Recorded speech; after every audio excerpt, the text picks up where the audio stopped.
মুনীন বৰুৱা অসমীয়া সাংস্কৃতিক জগতৰ এক পৰিচিত নাম, যি এগৰাকী জনপ্ৰিয় অসমীয়া চলচ্চিত্ৰ পৰিচালক হিচাপে খ্যাতি লাভ কৰিছিল। তেওঁক সকলোৱে ভাইমন দা নামেৰেহে চিনি পাইছিল। তেওঁ অসমীয়া CD ছবিৰ আটাইতকৈ নিৰ্ভৰযোগ্য চিত্ৰনাট্য লেখক। মুনীন বৰুৱাৰ জীৱনৰ আধাৰত পৰিচালক শশাংক সমীৰে পৰিচালনা কৰা ভাইমন দা চলচ্চিত্ৰ নামৰ পূৰ্ণদৈৰ্ঘ্যৰ চলচ্চিত্ৰ এখন 2025 চনৰ 23 মে তাৰিখে চিত্ৰগৃহত মুক্তি লাভ কৰে।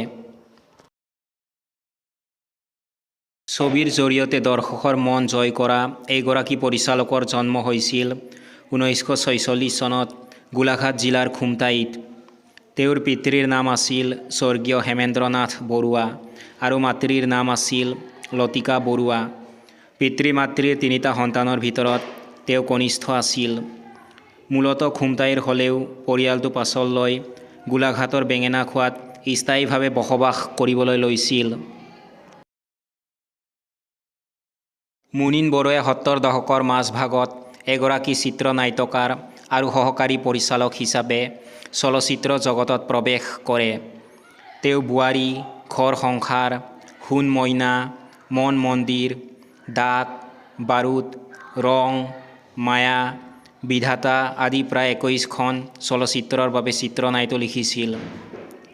তেওঁ 1988 চনত অভিনেতা নিপন গোস্বামীৰ সৈতে যুটীয়াভাৱে প্ৰতিমা কথাছবিখন পৰিচালনা কৰি পৰিচালক হিচাপে আত্মপ্ৰকাশ কৰে।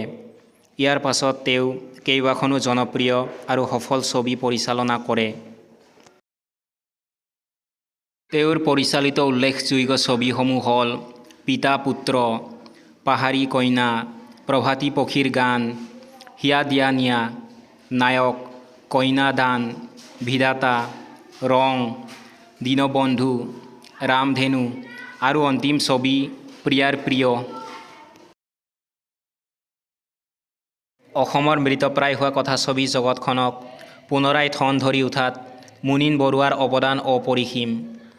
2000 চনত তেখেতৰ পৰিচালিত ছবি হিয়া দিয়া নিয়াৰ যোগেদি অসমীয়া চলচ্চিত্ৰ জগতখনত এক নতুন যুগৰ সূচনা হৈছিল। এই ছবিখন অসমীয়া কথাছবিৰ জগতত সৰ্বকালৰ এখন জনপ্ৰিয় কথাছবি হিচাপে পৰিচিত। তেওঁ চলচ্চিত্ৰৰ বাহিৰেও বহুতো ভ্ৰাম্যমাণ থিয়েটাৰৰ বাবে নাটকৰ চিত্ৰনাট্য লিখিছিল। দুটা দশকত তেওঁ প্ৰায় 90খন জনপ্ৰিয় নাটক ৰচনা কৰিছিল। মুনীন বৰুৱাই তেওঁৰ চলচ্চিত্ৰসমূহৰ বাবে কেইবাটাও বঁটা লাভ কৰিছিল।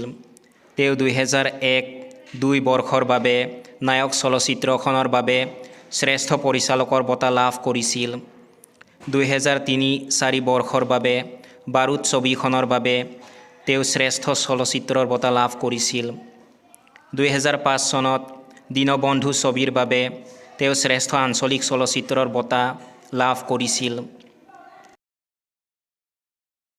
1974 চনত মুনীন বৰুৱাই অসমীয়া চলচ্চিত্ৰ জগতৰ বিশিষ্ট অভিনেত্ৰী আৰু কষ্টিউম ডিজাইনাৰ মঞ্জুলা বৰুৱাৰ সৈতে বিবাহপাশত আবদ্ধ হয়। কামৰ তাগিদাত তেওঁলোকৰ পৰিয়ালটো গোলাঘাট এৰি 1988 চনৰ পৰা প্ৰায় গুৱাহাটীত থাকিবলৈ লয়। তেওঁলোকৰ দুটা সন্তান মানস, ৰিজু বৰুৱা আৰু পূজা বৰুৱা। পুত্ৰ মানস বৰুৱাও এগৰাকী যুৱ চলচ্চিত্ৰ পৰিচালক।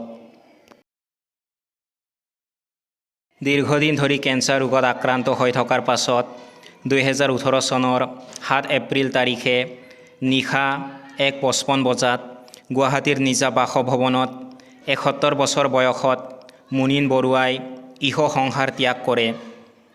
মৃত্যুৰ সময়ত তেওঁ পত্নী, পুত্ৰ আৰু কন্যাক এৰি থৈ যায়। তেওঁৰ মৃত্যু অসমীয়া চলচ্চিত্ৰ জগতৰ বাবে এক অপূৰণীয় ক্ষতি আছিল। মুনীন বৰুৱা তেওঁৰ কৰ্মৰাজিৰ বাবে চিৰস্মৰণীয় হৈ ৰ'ব আৰু অসমীয়া সাংস্কৃতিক জগতত তেওঁৰ অৱদান সদায় মনত ৰখা হ'ব।